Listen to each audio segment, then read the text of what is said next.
Aquí está la perseverancia de los santos, los que guardan los mandamientos de Dios y la fe de Jesús. Apocalipsis 14:12. Era el año 1970, un 31 de mayo. Presentimientos encontrados sucedían en el corazón de la gente yungaína en aquel entonces. Nadie presagiaba lo que iba a suceder en el Perú en ese aciago día. El callejón de Huaylas fue sacudido por un potente terremoto que la escala de aquel entonces anunciaron 7,9. Este movimiento telúrico hizo que se quebrara gran parte del pico del Huascarán y permitió que se venga un tremendo huaico, arrasando agua, piedras, barro. Venía trayendo consigo la muerte. Mucha gente en la mañana estaba ansiosas por acontecimientos que sucederían en el pueblo. La gente no sabía qué es lo que iba a pasar con todos ellos. Algunos habían salido del pueblo de Yungay a visitar a familiares. Grupos de niños habían ido con algunos padres a la parte alta porque había llegado un circo. Algunas personas, según testimonio del sobreviviente de aquella época, llamaban a la reflexión. Había mucho vicio en Yungay. Evangélicos, cristianos, llamaban a la gente al arrepentimiento para que aceptaran a Jesús. Algunos a viva voz le decían que algo iba a suceder en Yungay. Y de pronto, en la tarde, comenzó a retumbar más el suelo de Yungay, porque a lo lejos vieron que se venía un huaico. Algunos apuntaron que su altura de este huaico era aproximadamente un promedio de 60 metros. Algunos corrieron y gritaban a la gente para que puedan salvarse, puedan huir. Algunos no hicieron caso. Los que pudieron subieron a los nichos más altos de un cementerio del lugar. Otros corrieron a las faldas de los cerros más altos, pero la enorme población no hizo caso. Algunos se quedaron en la catedral rezando, otros se refugiaron en sus hogares, otros solamente quedaron a contemplar. En un cerrar de ojos, todo el huaico, lleno de barro y piedras, sepultó Yungay. Según los comentaristas, historiadores, dicen que murieron un promedio de 25.000 personas. Hoy en día yacen sepultadas en el barro en el pueblo de Yungay. Solamente después de la catástrofe se pudieron apreciar 4 copas de palmeras que quedaron, pero todo el pueblo quedó tapada por el enorme alud que los aprisionó. El capítulo 14, versículo 7, también hace este anuncio. El pasaje bíblico dice, el versículo 7, y decía a gran voz. Esta expresión de gran voz es la proclamación potente que tiene que darse a todos para que salven sus vidas. Es un mensaje de amonestación, es un mensaje de salvación, es un mensaje oportuno. Dios no desea, el Señor, nuestro Dios, nuestro Creador, no quiere que nadie perezca. Quiere que todos se salven. Quiere que todos huyan a salvar por sus vidas, por su familia, por sus hijos, por ustedes mismos, a gran voz, proclamación grande, a todo dar, un llamado urgente al mundo que vivimos. Estamos al borde de una crisis total, estamos al borde de un colapso, de una catástrofe mundial. Muy pronto Jesús vendrá a esta tierra a salvar a todos aquellos que le obedecieron, que lo aceptaron por fe, aquellos que creyeron, alimentaron su fe en la esperanza que un día hizo Jesús, que vendría pronto a esta tierra a llevarlos a todos aquellos que lo aceptaran como su Salvador. Siguiendo con la lectura del libro de Apocalipsis, capítulo 14, versículo 7, dice: temed a Dios y dadle gloria, porque la hora de su juicio ha llegado, y adorad a aquel que hizo el cielo y la tierra, el mar y las fuentes de las aguas. El mensaje está dirigido, lógicamente, a todos los seres humanos. ¿Cuál es el mensaje? ¿Qué es lo que, cuál es la importancia del mensaje? Número 1, que debemos de temer a Dios. En segundo lugar, que debemos darle gloria a Dios. Y en tercer lugar, debemos de adorarle. Y veamos esta primera parte. Dice: temed a Dios. En estos 3 puntos, o mejor dicho, en todo este versículo, el mensaje es un llamado para el mundo, para todos, sin excepción. Acá no hay distinción, ni hay acepción de colores, de raza, de naciones, de tribus, no hay. El mensaje es para todos. ¿Y qué es lo que invita el mensaje? A temer a Dios. La palabra temer viene del griego fobeo. A veces la palabra fobia se utiliza generalmente para señalar un miedo, un temor, un terror. Pero aquí, cuando se refiere el texto de temer a Dios, la palabra en griego fobeo significa respeto, reverencia. No tiene nada que ver con miedo. El miedo sí, como lo señala las Sagradas Escrituras, cuando Adán y Eva pecaron y sintieron ese maleficio en su corazón, y al ver la presencia de Dios en el Edén, se escondieron por el miedo, por el terror, porque hicieron algo malo. Pero aquí el mensaje es profundo porque te dice: tienes que respetar a Dios.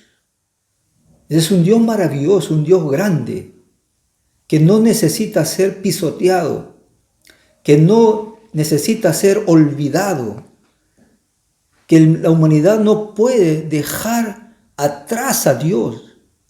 Todos tenemos que entender de que Dios es en primer lugar y no tenemos por qué tener miedo, sino más bien tenemos que respetarlo a Él por todo lo que ha hecho a través de su Hijo, a través de nuestro Señor Jesucristo.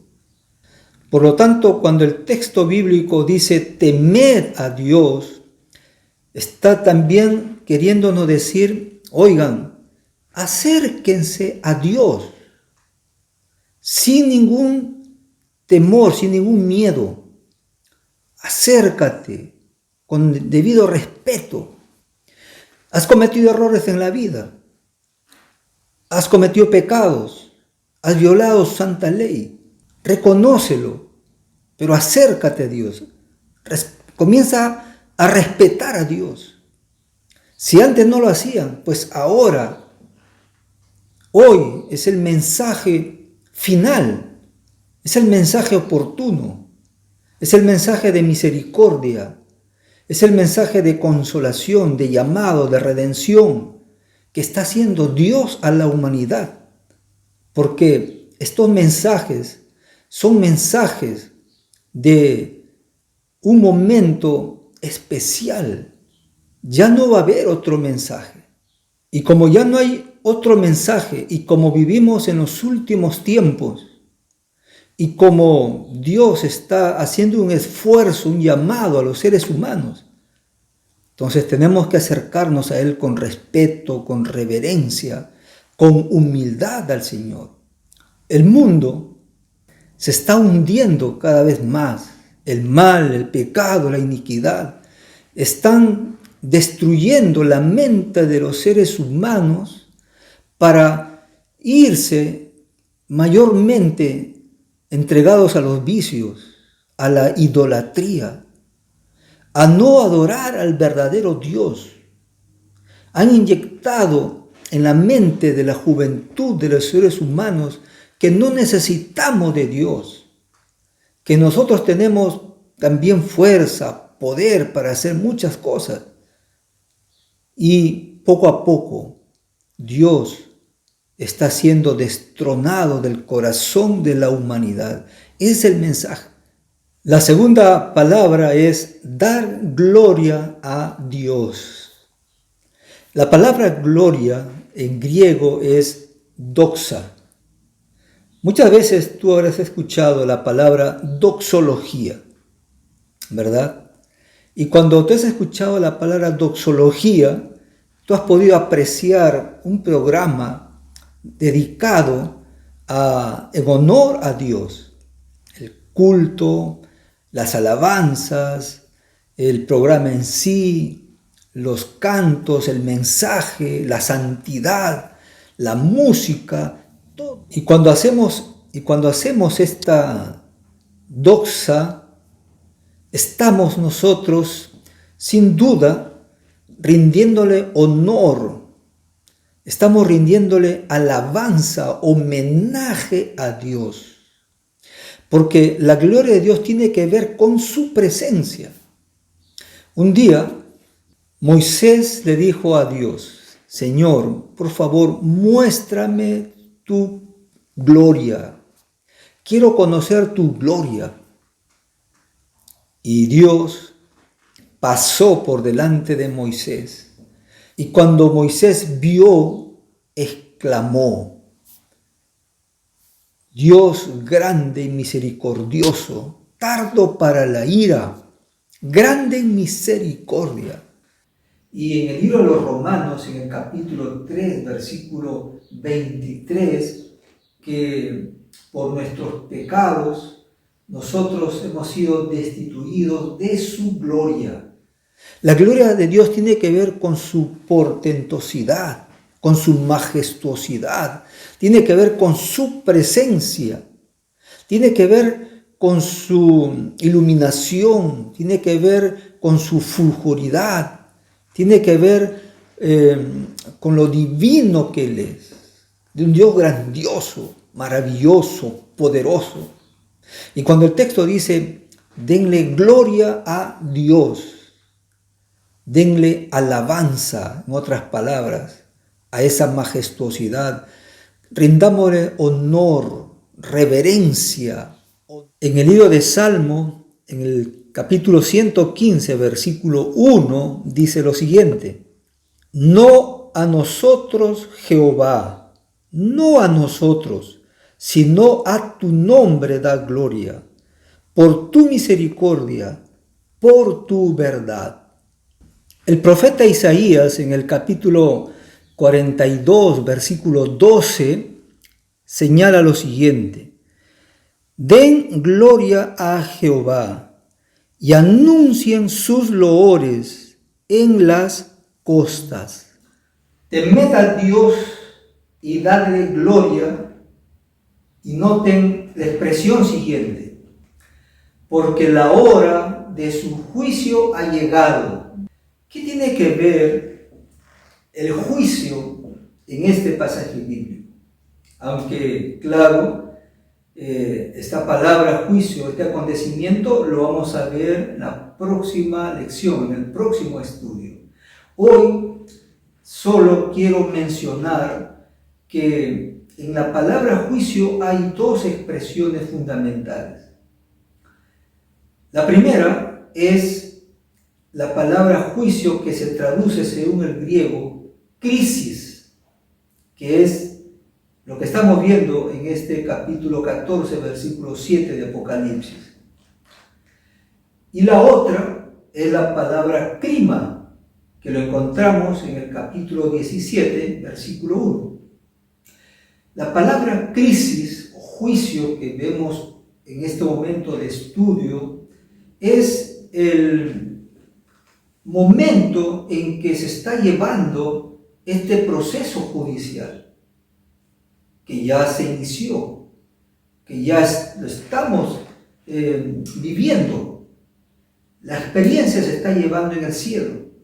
Allí se está conduciendo este proceso judicial sobre la humanidad, donde muy pronto llegará nuestro turno, donde nosotros tendremos que ser revisados. Nuestra vida va a ser vista para ver si vamos a ir a la eternidad, a vivir con Dios para siempre. De manera que cuando dice la hora de su juicio, esta palabra hora se está refiriendo al momento extenso que no sabemos en qué momento esto irá a parar, irá a acabar. Pero lo importante es el oportuno mensaje, el oportuno llamado que Dios da a la humanidad, que estamos viviendo un momento de juicio, de crisis, y que la humanidad necesita zafarse de la presión del mundo, del consumismo, del materialismo, del escepticismo y del ateísmo y de todo aquello que nos está impidiendo llegar a Dios. La palabra crima, que se encuentra en el capítulo 17, versículo 1, juicio, ya es un juicio de sentencia. Es el juicio ejecutivo, es el juicio cuando se tendrá que dar el fallo definitivo para la historia humana. Por lo tanto, este mensaje de que la hora del juicio ha venido y que ya estamos viviendo es para la reflexión urgente de cada uno de nosotros. Es una exhortación que revela que el día de la salvación aún todavía no ha pasado. Es por eso que son los mensajes, porque es de gran interés para la humanidad saber que pronto llegará el fin, pero mientras tanto, mientras todavía no viene el fin, entonces es una oportunidad muy linda para los seres humanos para aceptar a Dios y para volvernos a sus brazos. Y la penúltima expresión de adoración: y adorad a aquel que hizo los cielos y la tierra. La palabra adoración también tiene su raíz griega, que significa proskuneo. Esta palabra denota homenaje, culto.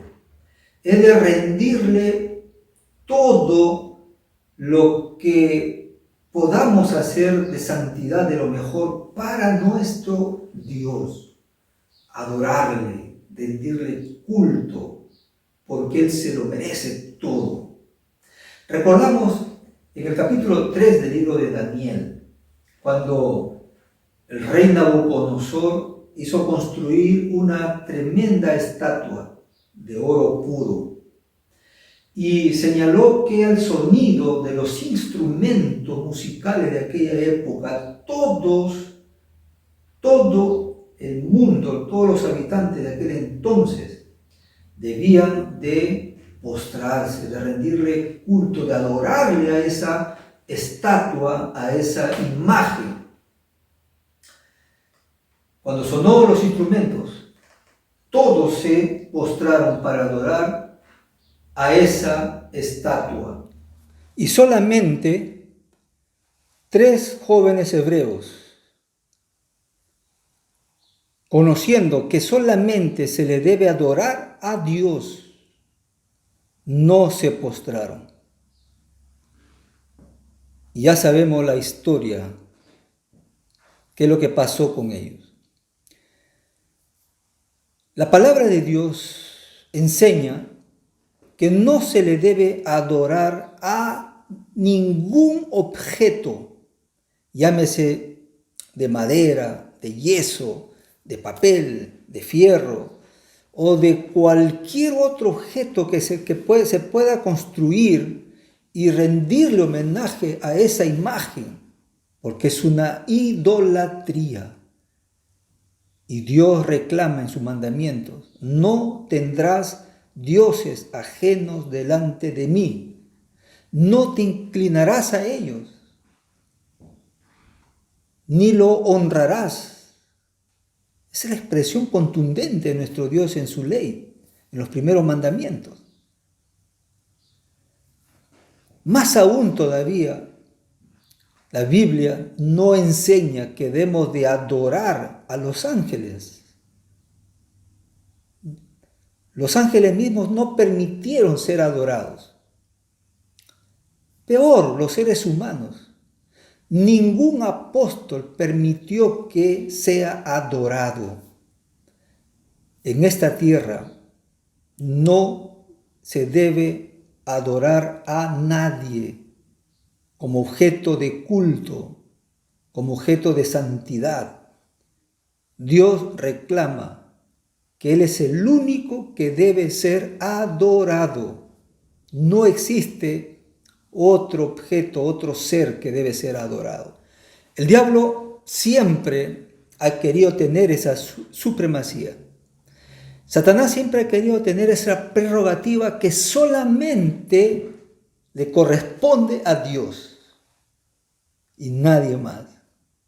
Siempre luchó, hasta lo va a hacer, hasta el final del tiempo. Por eso que la exhortación a adorar a Dios como el Creador es el mensaje urgente que la humanidad tiene y debe conocer. Implica también este mensaje que el propósito fundamental es que el mundo en este tiempo de crisis y la crisis más terrible que se avecina, solamente habrán 2 grupos de personas adoradores. Un grupo que adorará a Dios, que entendió que Él es el único ser que se debe adorar, reverenciar. Y habrá otro grupo que no le importará adorar o entrar al mundo de la idolatría, que nada ni nadie pueda movernos de la adoración verdadera que se le debe dar a Dios. Dios necesita de grandes adoradores que lo adoren en espíritu y en verdad. Y adorar a aquel que hizo los cielos y la tierra. Esta expresión, los cielos y la tierra, lo encontramos en muchos pasajes bíblicos, que Dios es el creador de los cielos y la tierra. Pero el 4º mandamiento de la ley de Dios, que se refiere al día sábado, que es el día del Señor, que no existe otro día de alabanza y de culto para Dios. No existe otro día que se debe de guardar, de respetar, porque es el día del Señor. Es el único día que señala la existencia de nuestro Dios como creador.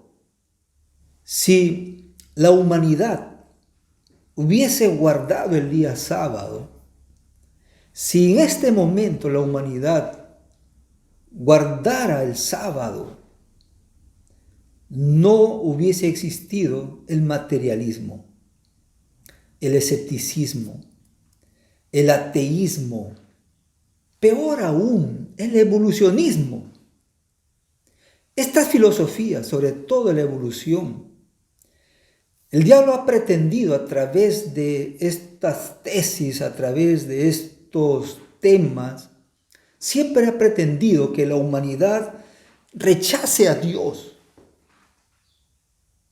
Siempre ha pretendido que la humanidad viva tapada a los ojos de la existencia de nuestro Dios, presentando que la humanidad descendiente del mono, que la humanidad descendiente producto de una explosión y tantas otras teorías que no hacen más que ponerle a Dios a un segundo plano. Pero la Biblia, la fuente divina, la Biblia, la única regla de fe, presenta la existencia de nuestro Creador.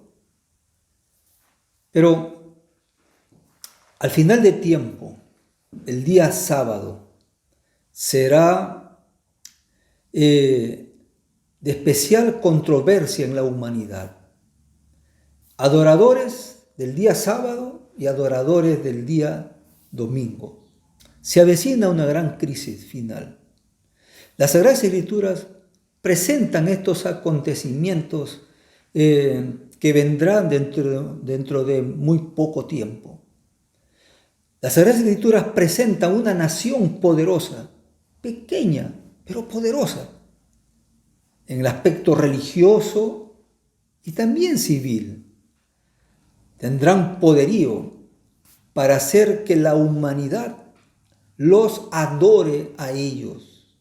Ellos se presentarán como grandes defensores del planeta, como que ellos tienen poder para sanar, para liderar, para hacer muchos milagros en favor de la gente. En fin, habrá una farsa presentación de las cosas de Dios. Pero tienen un fin, que lo adoren. Y aquel que no lo adore, serán llevados a las cárceles, serán perseguidos. Notemos lo que dice el capítulo 13 del libro de Apocalipsis. Versículo 8 dice lo siguiente: la adoraron todos los habitantes de la tierra cuyos nombres no estaban escritos desde el principio del mundo en el libro de la vida del Cordero que fue inmolado. Versículo 12. Ejerce toda la autoridad de la primera bestia en presencia de ella, y hace que la tierra y sus habitantes adoren a la primera bestia cuya herida mortal fue sanada. Bestia. No es para espantarse. La Santa Biblia, los símbolos apocalípticos, no es para sentir terror. La palabra bestia sencillamente está representando en el tiempo no tan lejano a una nación pequeña, pagana, blasfema, que hará perseguir a los seres humanos si no lo adoren. Miren lo que dice el versículo 17. Y que ninguno pudiera comprar ni vender sino el que tuviera la marca o el nombre de la bestia o el número de su nombre. Llegará un momento muy terrible en nuestro planeta. Dios pidiendo que lo reconozcan a Él. Es un peligro no reconocerlo a Él como el soberano. Es un peligro no reverenciar, no adorarlo al verdadero Dios. Si tú no adoras a Dios, es porque vas a adorar a la bestia, a ese movimiento ecuménico, mundial, pagano, blasfemo. Tú eliges a quién adorar. Que tu decisión sea para vida eterna. Que el Señor bendiga tu caminar y tu decisión.